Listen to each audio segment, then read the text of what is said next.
सर्वमङ्गलमाङ्गल्यं सर्वकल्याणकारकं प्रधानं सर्वधर्माणां जैनं जयतु शासनं जैनं जयतु शासनं जैनं जयतु शासनं।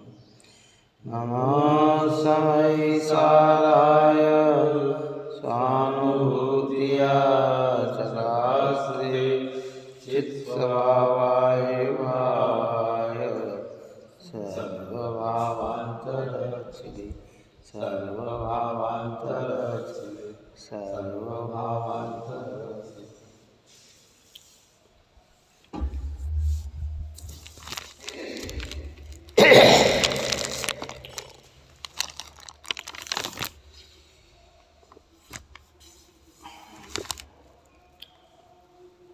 गाथा 34 अपने 234 अपने पूर्ण हुई।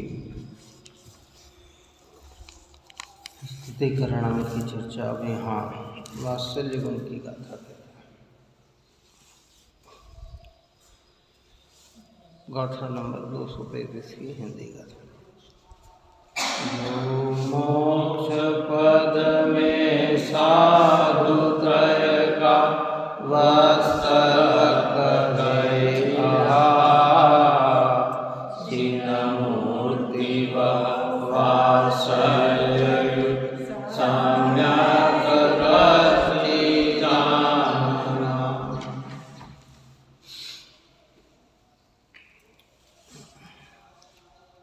जो चेतिता मोक्ष मार्ग में स्थित सम्यक दर्शन ज्ञान चारित्र रूप 3 साधकों के साधनों के प्रति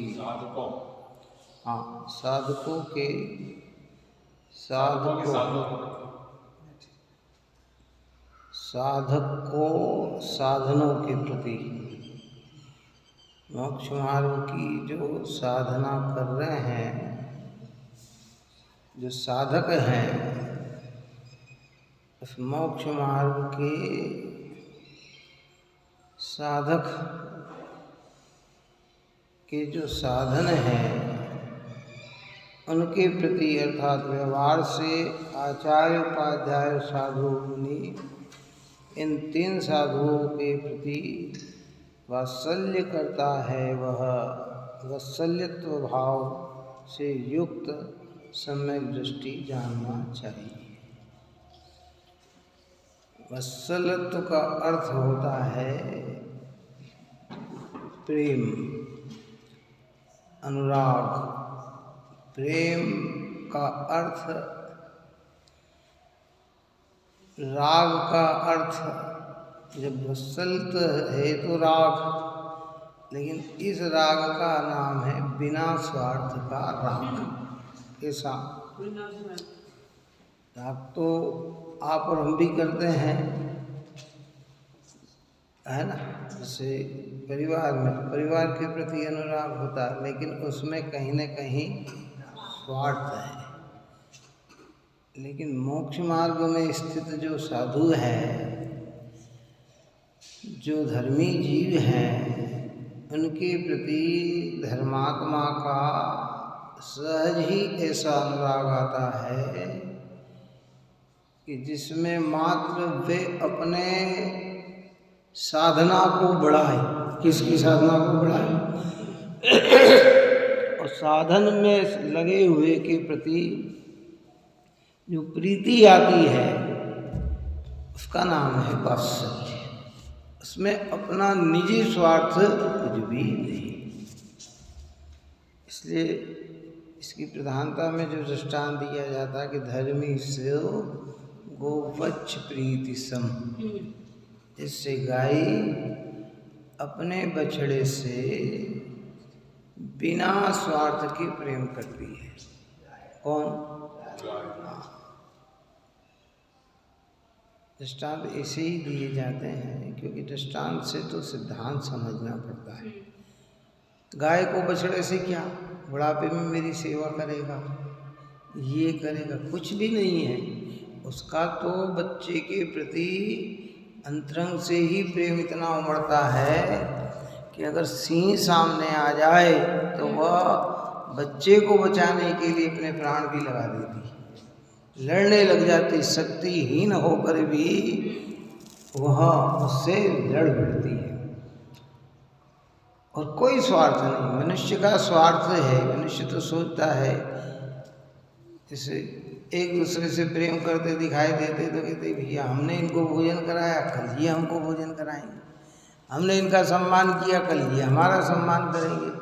हैं, माता पिता सोचते हमने बच्चे को कितनी तकलीफ दुख सहन करके बड़ा किया है, बुढ़ापे में ये हमारी सेवा करेंगे।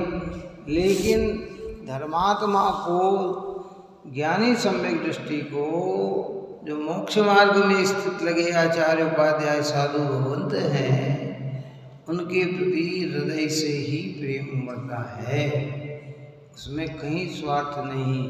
क्या है ना समझ? उसके अंदर उन साधकों की जो साधना कर रहे हैं दर्शन ज्ञान और चारित्र की, कि बस इनके साधनों को सहज ही उपलब्ध कराता है। अति अनुराग है ना।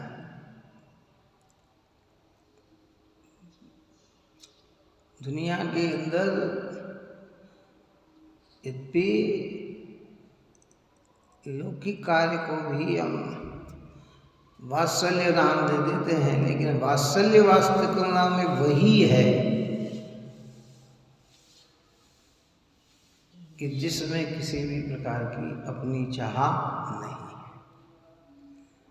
और समदृष्टि की जीव के अंदर ऐसा वात्सल्य सदा काल ऐसा भाव लेता है कि हर धर्मात्मा जीव अपनी साधना को पूरी करे, अपनी साधना करे, है ना। बहुत गजब की बात है। निश्चय वात्सल्य तो अपने चैतन्य के प्रति समर्पित होना काय में, है ना। सबसे ज़्यादा प्रेम किससे? अपनी आत्मा से। जिसको हम कहते हैं कि अपने में मैं रहूं, आप में आप लें, ये वास्तविकता में वात्सल्य है। लेकिन व्यवहार ये सब वात्सल्य है कि जो धर्मात्मा जीव मोक्ष मार्ग में लगे हुए हैं, ऐसे आचार्य उपाध्याय साधु और अन्य, मुख्यता तो उनकी है ही, लेकिन अन्य सम्यक दृष्टि धर्मात्मा जीव भी है, तो उसके प्रति सहज रूप से वात्सल्य का भाव आ रहा है। अपन दृष्टांत यही था कुलभूषण देशभूषण मुनिराज का। रामचंद्र जी, लक्ष्मण जी, सीता वनवास हुआ, जब वो निकल रहे थे देखा रास्ता नगर पूरा खाली है, कोई रह ही नहीं रहे वहाँ पे सब। तो एक व्यक्ति आता हुआ नजर आया, उसने पूछा कि भाई क्या बात है, पूरा नगर खाली क्यों है? तो कि चले जाओ, आप भी चले जाओ, यहाँ मत रहो। कि क्यों, क्या बात है? उस पहाड़ देख रहे ना, वो कुंथलगिरी, इस पहाड़ के ऊपर दो मुनिराजों पे घोर उत्सर्ग हो रहा है, बड़ा भयानक आवाजें आती है, भयानक ये होता है। जैसे ही मुनिराज का नाम सुना, 1 मिनट में अंदर से अरे ये नहीं देखा कि सामने वाला शत्रु कितना प्रबल है कि नहीं है, हैं? भाव एकदम आ गए और वहाँ गए, राम लक्ष्मण सीता को वहीं रोका और उधर उनका पुण्य का उदय आना हुआ। और इधर इतना, क्योंकि नारायण पद से सुशोभित होने वाले कौन? लक्ष्मण जी और बलभद्र, उनको देखकर देवता अभ्यंतरकृत चले गए और इस बीच में उन्हें केवल ज्ञान की प्राप्ति। तो वात्सल्य का अर्थ यही है कि अपने साधन में अगर कहीं पीड़ा में हो तो उनकी पीड़ा को दूर करने का भाव सहज रूप से आना, बनावटी नहीं, वास्तविकता में आना कि भाई किसी भी प्रकार से इनका ये रोग मिट जाए, इनकी ये पीड़ा मिट जाए, इनकी ये विपत्ति मिट जाए और इनके धर्म के साधन जो बने उस साधन की उपलब्धि हो जाए। इसलिए यहाँ ये लिखा है कि भाई वात्सल्य भाव से युक्त सम्यक दृष्टि जानना चाहिए। देखो टीका में कहते हैं, क्योंकि सम्यक दृष्टि तनकोत्कीर्ण एक भावमयता के कारण सम्यक दर्शन ज्ञान चारित्र अपने से अभेद बुद्धि से सम्यकतया देखता अनुभव करता है। निश्चय तो ये है कि जो एक अभेद बुद्धि है, अभेद बुद्धि किसे कहा कि दर्शन ज्ञान चारित्र के भेद को गौण करके एक आत्मा को ही मुख्य करना, उसका नाम है अभेद बुद्धि। इसको मुख्य करना सात्विक गाथा जो हमारी कही गई, क्या कही गई कि चरित्र दर्शन ज्ञान भी व्यवहार कहते ज्ञानी के, चरित्र नहीं दर्शन नहीं ज्ञान ज्ञायक शुद्ध है। ये ज्ञान दर्शन चारित्र भी व्यवहार है, भेद करके समझाया ना, इसलिए व्यवहार है। लेकिन आत्मा तो ज्ञान दर्शन चारित्र के भेद से भी रहित है, वो तो शुद्ध है। क्या तो उस अभेद पने से देखना, ये तो निश्चय वात्सल्य। कौन सा? अपने को अपने रूप अनुभव करना। तो अपने को अपने रूप अनुभव करने में भेद आएगा कि अभेद आएगा कि नहीं? समझने के लिए भेद है। 40 जने 50 जने 100 जने का परिवार हो और संयुक्त परिवार हो, क्या है ना, और हम फोटो खिंचाते हैं तो किसको उसमें लेते हैं? तो सब क्या कहते हैं, ये किसका फोटो है? ये हमारे परिवार का फोटो। क्या है? मेरा फोटो ये नहीं कहते हैं। अभी क्या कह रहे हैं? ये हमारे परिवार का फोटो, ये नहीं, हम इसमें हैं। लेकिन अभी परिवार की अभेदता के सामने ये सब गुण है। अच्छा, उसमें बुजुर्ग हो, पोड़ हो, बालक हो, वो भी सब क्या होते हैं? सब समान रूप से आ जाते हैं। कैसे आ जाते हैं? ज्ञान का विषय ये बनता है जब बाद में पूछा जाए कि ये पोता है, ये पोते का लड़का है, ये लड़के का पोता है, जो भी कहें है, ये हमारे ये रिश्तेदारी, हमारी ये है। लेकिन एक समय कैसा है कि अभेद के रूप, इसलिए दृष्टि के विषय में भेदता को गौण करके एक अभेद चैतन्य की अनुभूति हो। चरित्र दर्शन ज्ञान भी व्यवहार कहते ज्ञानी के। ज्ञानी धर्मात्मा की दृष्टि में ज्ञान दर्शन चारित्र का भी भेद नहीं है। दृष्टि में हो, ज्ञान में तो समझता है। अभी किसी ने पूछ लिया कि साहब ये फोटो किसका है, अन्य बाहर वाले कि ये किसका? नहीं साहब, ये तो परिवार का फोटो कि नहीं, वो बताएंगे ये हमारे तीसरे पुत्र का फोटो है। ये वो पुत्र से पूछेंगे तो कहेंगे ये हमारे चाचा का फोटो है, अंकल का फोटो है? लेकिन ये सब क्या परिवार ही है ना, परिवार से हटके तो नहीं है। ये जानने वाला कौन है तो कहते हैं ज्ञान है, देखने वाला कौन है तो कहते दर्शन है, श्रद्धा करने वाला कौन है तो कहते श्रद्धान है, या आचरण करने वाला कौन है कि चारित्र है। लेकिन ये सब अवस्था किसकी है कि आत्मा की ही तो अवस्था है ना। तो अभेद में भेद को गौण कर दिया। तो जो चेतिता सम्यक दृष्टि है वो अभेद रूप अपने को अनुभव करता है। यह तो हो गया निश्चय वात्सल्य,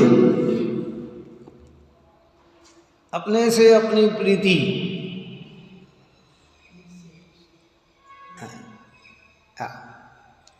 अभेद बुद्धि से सम्यकपना देखता अनुभव करता है, इसलिए मार्ग वत्सल्य अर्थात मोक्ष मार्ग के प्रति अति प्रीति वाला है। इसलिए उसे मार्ग की अनुपलब्धि से होने वाला बंध नहीं, किंतु निर्ग्राही है।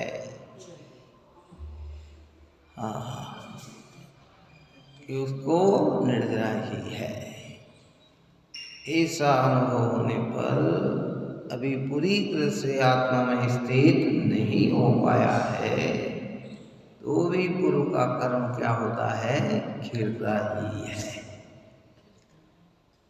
इसलिए जैन धर्म की एक एक चीज में भाई, जब धर्म की बात करें बहुत पवित्रता उपलब्ध होती है, और जब पुण्य की बात करें तो अनंत पुण्य होता है, और जब पाप की बात करें तो अनंत पाप क्षय होता है, मिटता है। क्या है जैन धर्म की महत्ता समझ में?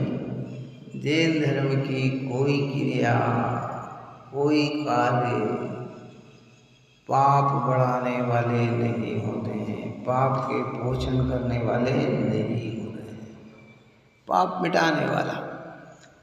और भाव अंदर में जितना प्रवेश करे तो पुण्य की अनंत वृद्धियाँ, कितनी वृद्धियाँ। एक धर्मी से प्रेम करना अर्थात अनंत धर्मियों से प्रेम करना। कितना प्रेम करना, किससे प्रेम करना? अगर एक धर्मी के प्रति मोक्ष मार्ग में स्थित साधकों के प्रति अगर प्रेम उत्पन्न हुआ तो अनंत साधकों के प्रति आ गया। कितना आ गया? जितने भी साधना में रत हैं सबके प्रति प्रेम हो गया है।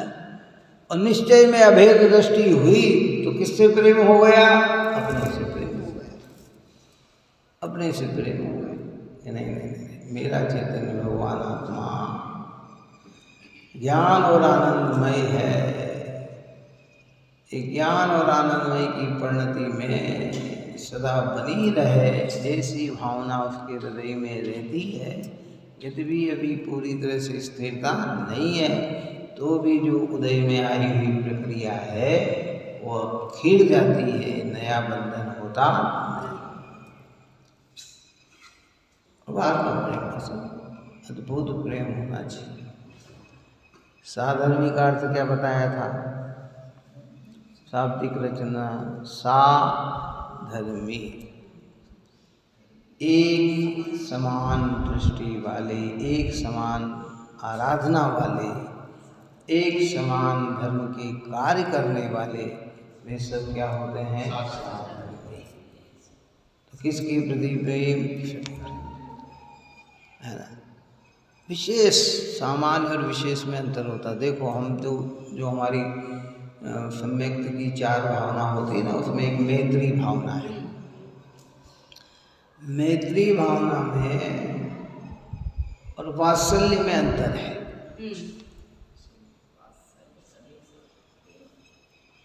क्या कहा? मैत्री भावना कैसी है? सारे जगत के प्रति, जीवों के प्रति मेरी मित्रता है।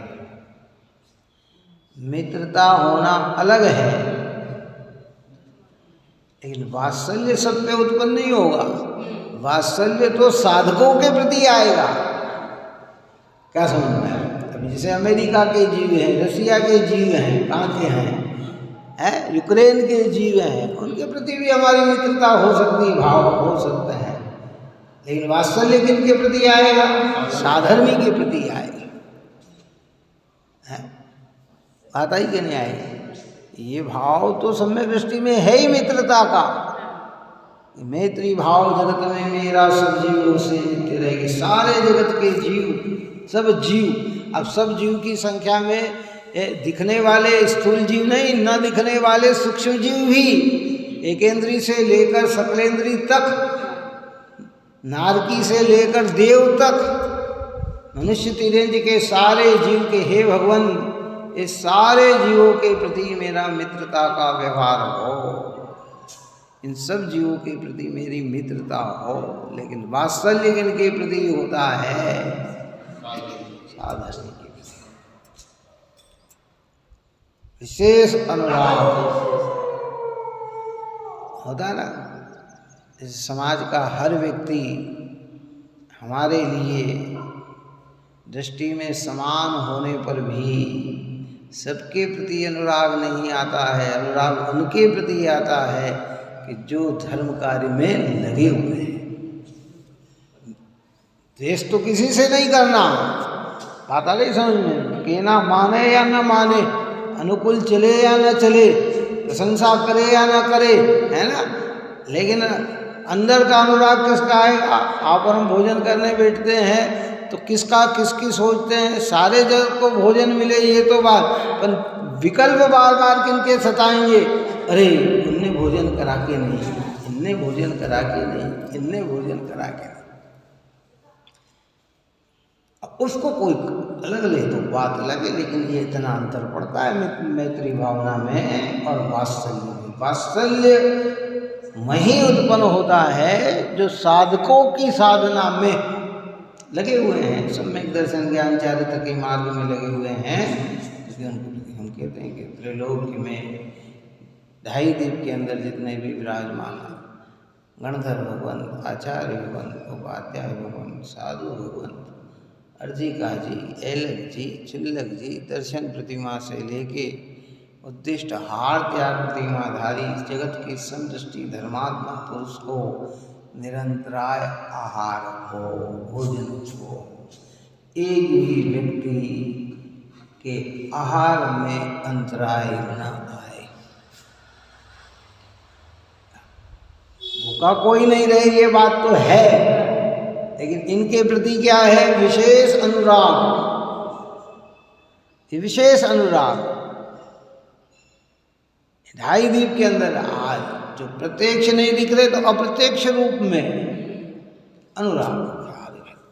इसलिए कई ऐसे दृष्टांत आते हैं कि नहीं नहीं नहीं भाई, साधु के आहार हो जाए उसके बाद ही हम अन्न ग्रहण करें, साधु का ये हो जाए, समय बेला निकल जाए उसके बाद ही हम खाएं पिएं। ऐसे ऐसे भाव भी जन्म ले सकते हैं।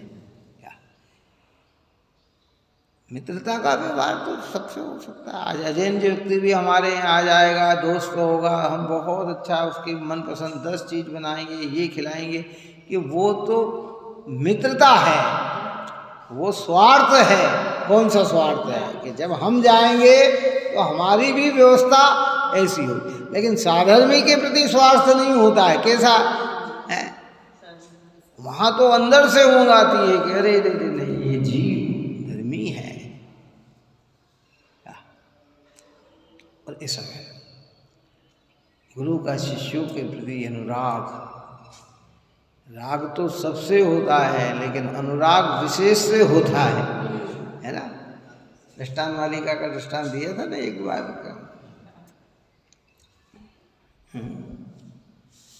कि पुराने समय के अंदर गुरुकुल में बच्चों को पढ़ने भेजा जाता था, जो आज हम हॉस्टल कहते हैं, है ना। कहाँ भेजा है कि जाओ हॉस्टल में चले जाओ, वहाँ पढ़ो, छात्रावास कहते हैं। पहले गुरुकुल होते थे तो बच्चे की पढ़ाई वहीं होती। और पहले गुरुकुल में पढ़ने जाने वाले इतना होता था, छुट्टियों में भी नहीं आते थे। अब ये हमारे देवभूषण कुलभूषण मुनिराज का दृष्टांत दिया ना, उन्हें पता ही नहीं था कि हमारी बहन हो गई है। क्यों आई 15 साल बाद जब गए थे तब पता ही नहीं था। उनके बाद बच्ची हुई और आए, जब बच्ची पता भी हो तो देखा नहीं था, और फिर आए तो ऐसा तो थे। एक शिष्य के प्रति गुरु का बहुत अति अनुराग था। क्लास के सब बच्चे भी अनुभव करते थे और वो बार बार गुरु माता को कहते थे कि इनका बहुत इनके प्रति अनुराग है, बहुत अनुराग है। और वो भी अनुभव करती थी। खाना खाने बैठते तो उसको याद करते थे, जो भी नाम हो उसका, एक नाम ले लें अपन, सुशील नाम ले लें चलो, कि वो बहुत याद करते थे। तो पत्नी बार बार उन्हें कहती थी कि तुम अपने बच्चों से भी ज़्यादा उन्हें प्रेम करते हो, बच्चों का भी इतना स्मरण नहीं करते जितना स्मरण उसका करते हो। क्लास में भी ये है।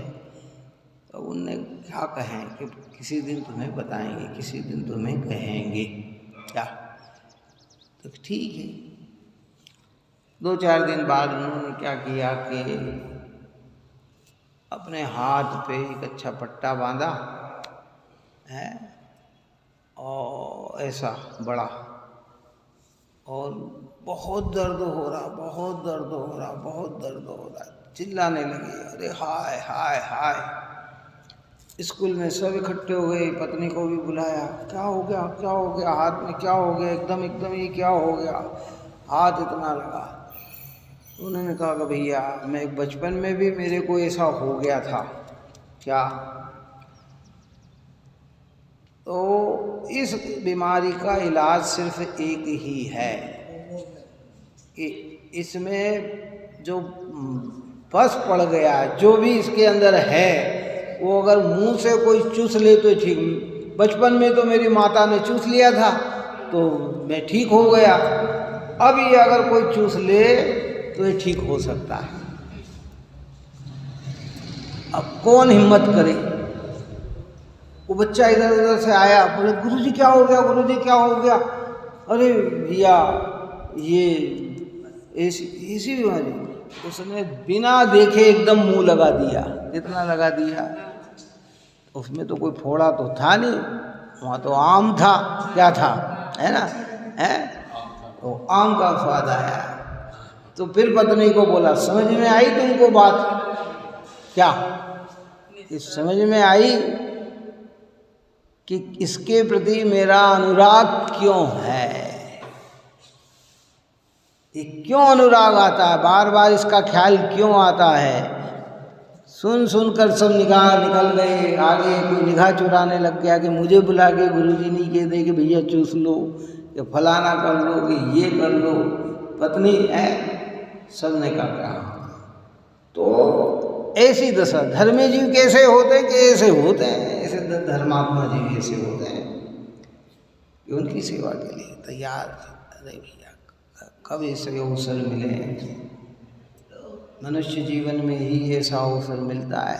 कहाँ मिलता है? ज्ञानियों की सेवा करने का अवसर मनुष्य जीवन में ही मिलता है ना। देवगति के में तो भैया देव शरीर से रोगी होते ही नहीं। कौन? और उनको अपने कार्य से फुर्सत मिलती नहीं।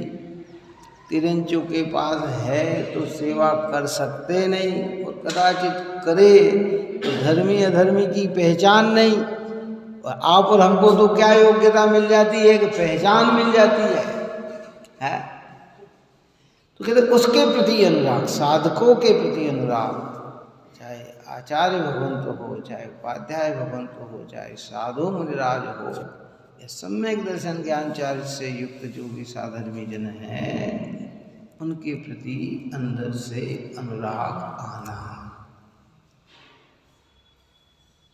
प्रेम तो आ सकता है, प्रेम का विषय अलग है। प्रेम तो बहुत से अड़ोस पड़ोस के प्रति प्रेम आ जाता है, इसके प्रति आ जाता है, वो भी अच्छा है।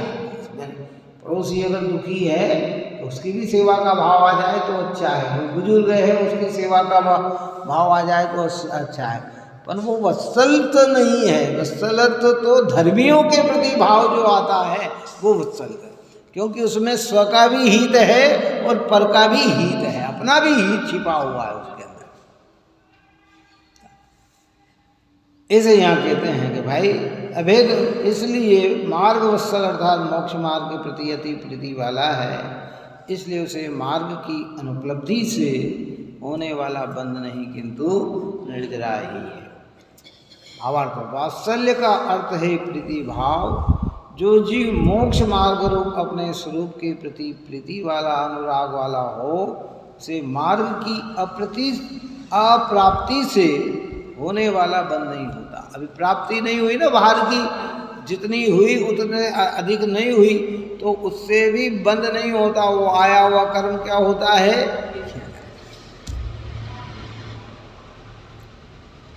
क्या गजब की बात है। परंतु कर्म रस देकर खिल जाते हैं, इसलिए निर्जरा ही होती है। एक एक चीज में कहा ना, धर्म की प्राप्ति, पुण्य की वृद्धि, पाप की हानि। वो कहते हैं कि एक तीर से दो काम, यहाँ कहते हैं एक तीर से 3 काम।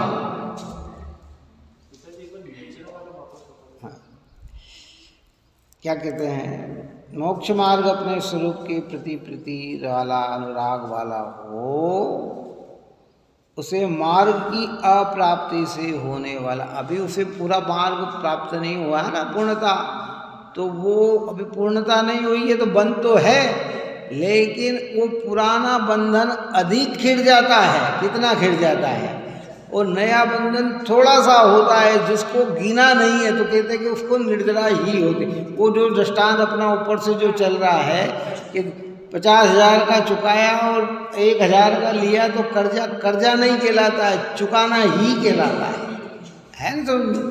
तो वो वाली बात है, तो वाले अति प्रीति वाला बताया कि धर्मी धर्मात्मा जीव क्या कहें। अपने 16 कारण भावना में क्या लिखा, वत्सल अंग सदा जो ध्यावे, सो तीर्थंकर पदवी पावे है। एक तीर से 3 कार्य, शुद्धात्मा की वृद्धि, पाप की हानि, पुण्य की प्राप्ति है। सारे कार्य होते हैं क्या। इसलिए तो कहते हैं, गुरुदेव श्री तो कहते थे, भैया तुम क्या पुण्य की लालायिता में पड़े हो, जैन धर्म पुण्य की तो खेती है। तुम अपनी तरफ दृष्टि करो तो पुण्य तो ऐसा बनता है कि क्या पुण्य पुण्य पुण्य पुण्य लगा रखी है। और जहाँ पुण्य की वृद्धि होगी वहाँ पाप की क्या होगी, हानि होगी।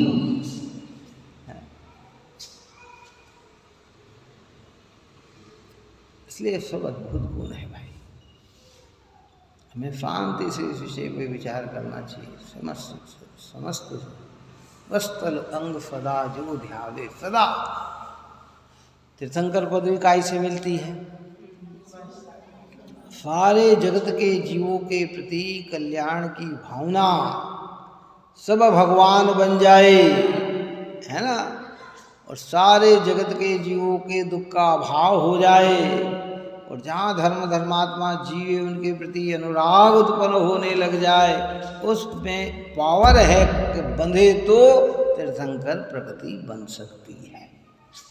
और जिनके बंधी है वो ऐसे ही बंधी है, जिनके बंधी है उनके ऐसे ही बंधी है। इसलिए भावना के नहीं, सारे जगत के एक भावना में हम जिनसे न पहचानते हैं ना, वो भी इसमें समाविष्ट हो जाते हैं। क्या समझे? अभी हमने तो देखा ही नहीं, 2.5 द्वीप के अंदर कितने मुनिराज विराजमान, 3 कम 9 करोड़ मुनिराज, कितने हैं? और 3 कम 9 करोड़ मुनिराज के प्रति वात्सल्यत्व आना, प्रेम आना, उनकी साधना के प्रति बहुमान आना, उनके साधन जुड़ाने का भाव रखना, ये सब क्या है?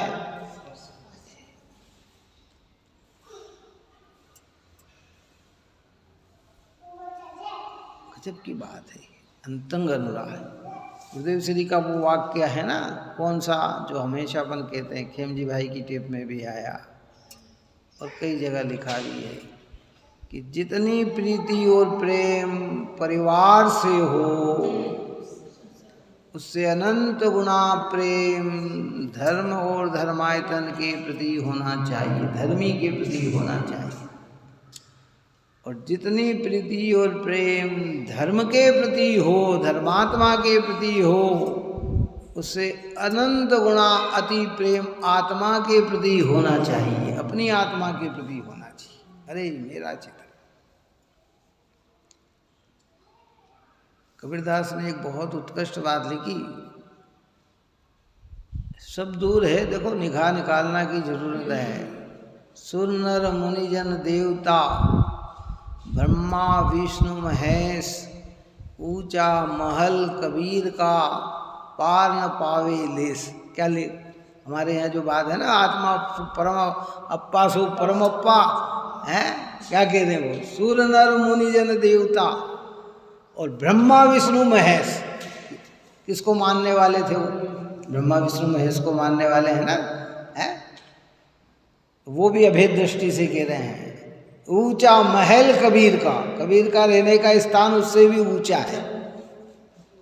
कभी हम वहाँ सुन के आए ना, सोनागिर जी में है क्या है कि पार न पावे लेस के, कोई उसकी पार नहीं पा सकता। हमारे यहाँ कहा कि परद्रव्य दुख गई, परद्रव्य का लक्ष्य दुख को उत्पन्न करने वाला है। एक समय में जब शुद्धात्मा दृष्टि में इतना चढ़कर स्थिरता बनने लग जाए, देव शास्त्र गुरु के विकल्प भी गौण हो जाते हैं।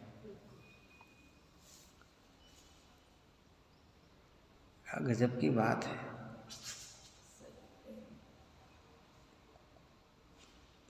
सूर्य नर मुनि जन देवता और ब्रह्मा विष्णु महेश, ऊंचा महल कबीर का। कबीरदास कहते मेरा महल तो उससे भी ऊंचा है, पार न पावे लेस की, कोई उसमें पार नहीं पा रहा। दूसरी दृष्टि से कहें तो उस महल में कोई दूसरा प्रवेश नहीं कर सकता। कौन?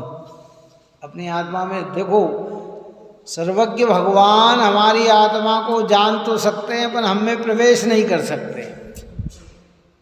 हम सर्वज्ञ, हम व्यवहार में तो यही कहेंगे कि मैं प्रभु आप में लीन हो गया, काय में लीन हो गया, पर भगवान में हम लीन नहीं हो सकते। भगवान का सचतुष्टय अपना है और हमारा सचतुष्टय अपना है। व्यवहार भक्ति ऐसी कहे, हे भगवान मैं आपकी भक्ति में लीन हो जाऊं। लेकिन क्या एक द्रव्य दूसरे द्रव्य में प्रवेश कर सकता है कि नहीं कर सकता है? बाहर की लगन में ऐसा भाव आना चाहिए, मुझे और कोई नहीं दिखे, बस आप ही आप दिखते रहें, मेरा पूरा उपयोग आप में ही केंद्रित हो जाए। लेकिन जब निश्चय की बात करते हैं तो कि भैया एक द्रव्य दूसरे द्रव्य में प्रवेश कर सकता नहीं। तो कर जाता तो फिर क्या होता बताओ? ये अपनी सत्ता फत्ता ही खत्म हो जाती है, खत्म हो जाता, सौंदर्य खत्म हो जाता। ऐसी अद्भुत बात है जनवाणी की माता की, एक गजब की बात है। इसलिए वत्सल अंग से धारी, स्वार्थ का प्रेम तो आप और हमने अनंतों बार किया, लेकिन अब कहते हैं कि भैया ऐसा प्रेम करें कि जिसमें आत्मा आत्मा की उन्नति हो, मार्ग की उन्नति हो, मार्ग वत्सल है ना।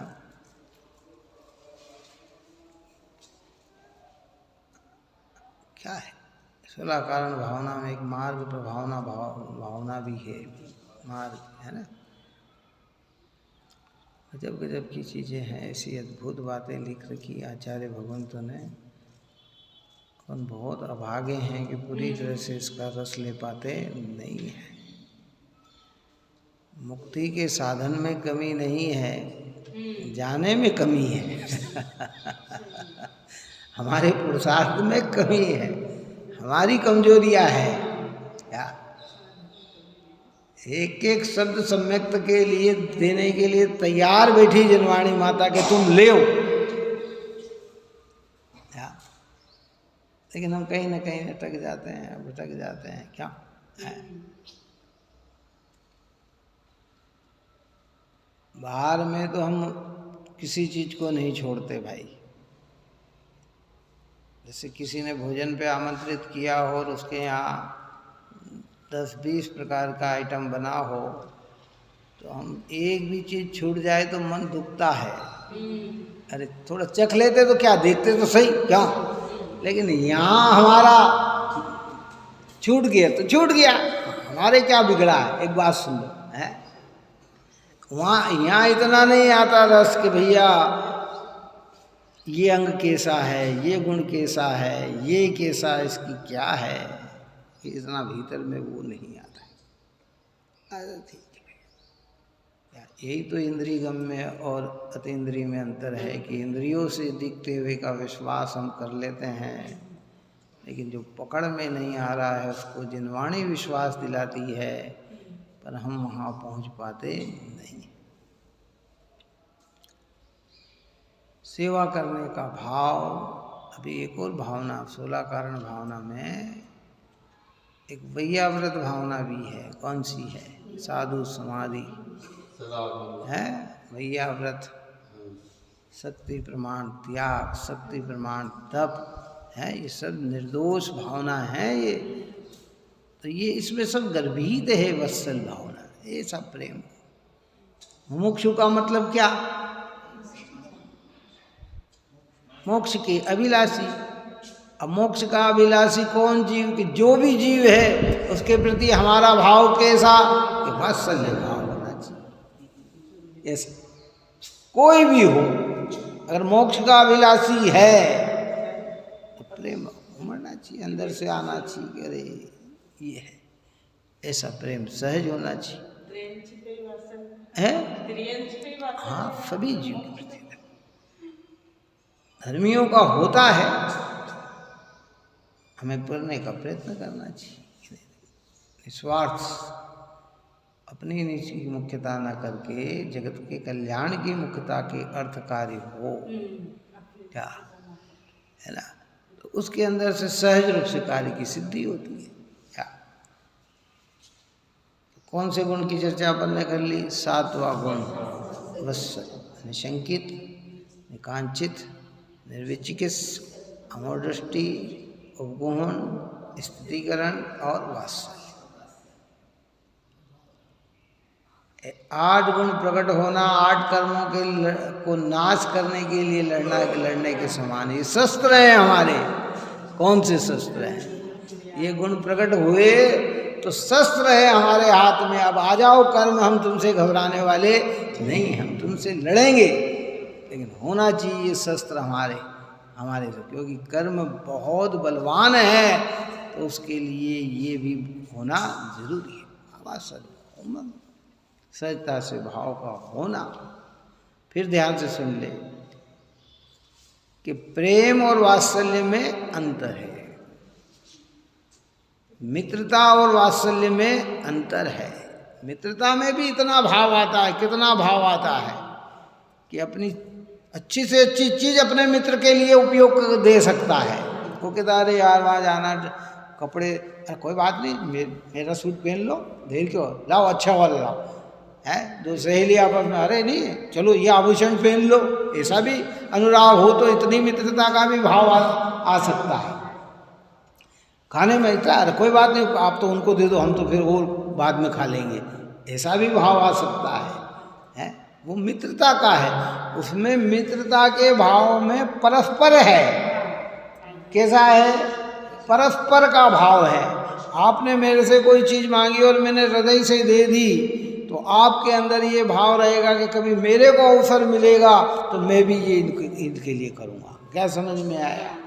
लेकिन वात्सल्य में ये मुझे करेंगे, ये भाव नहीं आता है। कौन सा नहीं आता है? कि ये मैं जो कर रहा हूँ ये मेरी सेवा करेंगे, ऐसा भाव नहीं आता।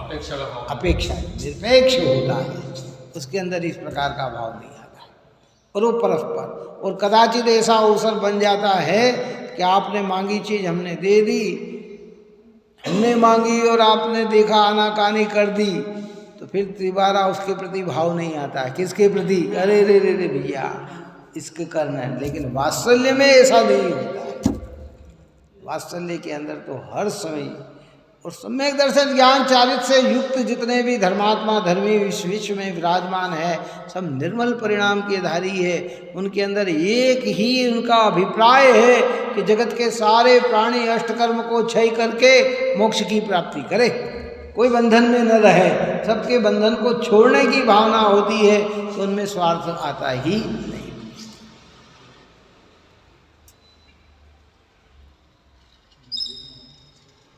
माता 2-4 मिनट और।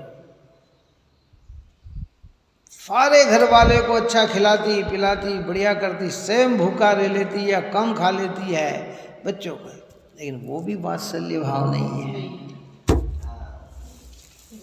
अंतर समझ में आई कि नहीं है? कितना कितना करती है माता। अरे नहीं नहीं नहीं भाई, ये नहीं, अभी इनने नहीं खाया, पहले इनको खा लें दो, बाद में अब है। और जरा सा हो तो भी बच्चों को दे देती है यार। वो प्रशंसनीय है, वो प्रेम लौकिक प्रेम है, लेकिन उसको वात्सल्य नहीं कह सकते। वात्सल्य तो क्या है कि धर्मात्माओं के प्रति वो भाव आना, कि जिसमें, क्योंकि माता का, फिर माता कहती जब बच्चा बड़ा हो जाए न काम अनुकूल नहीं करे, अरे मैंने मेरे मुंह का कोर तुझे खिलाया है और तू ये सेवा नहीं कर रहा है, ऐसा भाव आता है। इसलिए उस भाव को वात्सल्य के अंदर नहीं डाला जा सकता। इसलिए वो लौकिकता में वो भी कार्य प्रशंसनीय है। और जैन कुल की बच्चों को ऐसे संस्कार मिले वो भी बहुत अच्छे हैं, महिमावंत हैं। लेकिन जब धर्म की चर्चा करें तो हम उसे वात्सल्य नहीं कह सकते। वात्सल्य तो उसमें कहेंगे कि जिसमें अपना किसी भी प्रकार का स्वार्थ, इस प्रकार की बात यहाँ कही। आगे अपने 236 नंबर की अंतिम 8वां गुण प्रभावना गुण की गाथा की चर्चा अपन करके फिर एक गाथा और यहीं अपना निर्विराधिकार पूर्ण होगा। उसके बाद अपना जो आगे का अधिकार जो चलेगा, बंद अधिकार अपना प्रारंभ होगा। आप और हम सभी जीव निरंतर भेद ज्ञान को प्राप्त होकर शुद्धात्म तत्व की अनुभूति करें, यही मंगल भाव। सहजानंदे शुद्ध स्वरूपी अविनाशी आत्मस्वरूप, सहजानंदे शुद्ध स्वरूपी अविनाशी आत्मस्वरूप, सहजानंदे शुद्ध स्वरूपी अविनाशी आत्मस्वरूप, निज में बताई यह अनंत उपकार है, उसके लिए जिन वाणी माँ को वंदना शतबार है, वंदना शतबार।